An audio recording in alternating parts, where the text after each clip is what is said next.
Assalamualaikum warahmatullahi wabarakatuh. My name is Muhammad Adam Mirza bin Yaqub, and I will be presenting on any other related informations on mutism. So the first one is the related cases. Based on this, I have come to conclude on a person who goes by the name Helen Keller. So who is Helen Keller? Helen Keller was born on 27th June 1880 and died on June 1st, 1998 on age 87. Her birthplace is Tuscumbia, Alabama, United States. So, who is Helen Keller? Helen Keller has a disability, which is she was deaf and also blind. He lost his sight. She lost her sight and hearing in 19 months due to illness. So who is Helen Keller? Helen Keller is famous for being deaf and blind, but she overcame her disabilities on a few occasions, on a few teaching methods that was taught by Anne Sullivan. Who is Anne Sullivan? Well, her teacher. And based on her teacher, she used a few methods that helped Helen Keller to communicate with the world, with the education, with her daily routine, with her lifestyle, with her parents. And based on those teachings, it helped Helen Keller to become better every day until the day she died. So based on what I'm talking before this is the slides, this is the Google sites that presented of who is Helen Keller.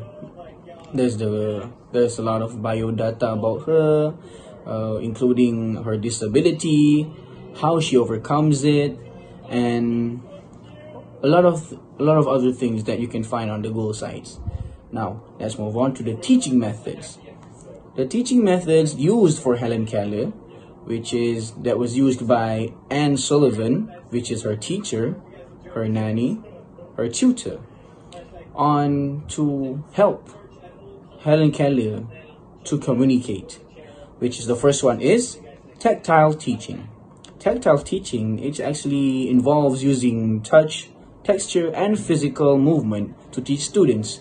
Now, for an example, Anne Sullivan uses tactile teaching on Helen Keller she uses Helen Keller's hand, and then she makes sign language on those hands to come. So let's say that this is an A, so that Helen Keller, this is an A. Helen Keller knows that this is an A. If this was a B, so she knows then what is a B. So that is how Anne Sullivan teaches Helen Keller, by using tactile languages like this. And second of all is the sensory-based teaching, which is using all 5 senses for teaching students. For example, Anne Sullivan, she will bring Helen Keller to the pipe just to refill water.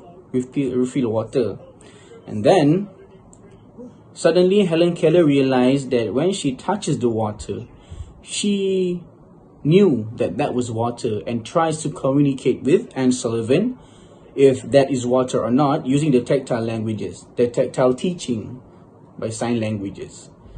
Based on that, we can see that is the sensory-based teaching, which is using all 5 senses. In that particular scene, it means that Anne Sullivan was using touch. Yeah, she was using the sensory of touch to make sure Helen Keller knows that what she touches was water, and make sure that she knows what it is by using sign language, which is WATER, water. And then she will try to speak out. Then Helen Keller will try to speak out the words while making sign language of water. So that's how sensory-based teaching works. Other than teaching methods, the society also become aware on what is mutism. So they've come up with a few organizations that help teachers, parents, everyone who experience mutism. So the first one is Selective Mutism Association, SMA, which is a non-profit organization that provides research, and family support. Now, on this video that you're seeing right now is a video from SMA, which is Selective Mutism Association, which they will teach students on how to overcome mutism and how to utilize mutism, something like that. Okay, and after that we have Selective Mutism Information and Research Association, or SMIRA. So SMIRA is based in the UK and it focuses on educating teachers and parents on how to teach their children about mutism and how to overcome the mutism that they are experiencing.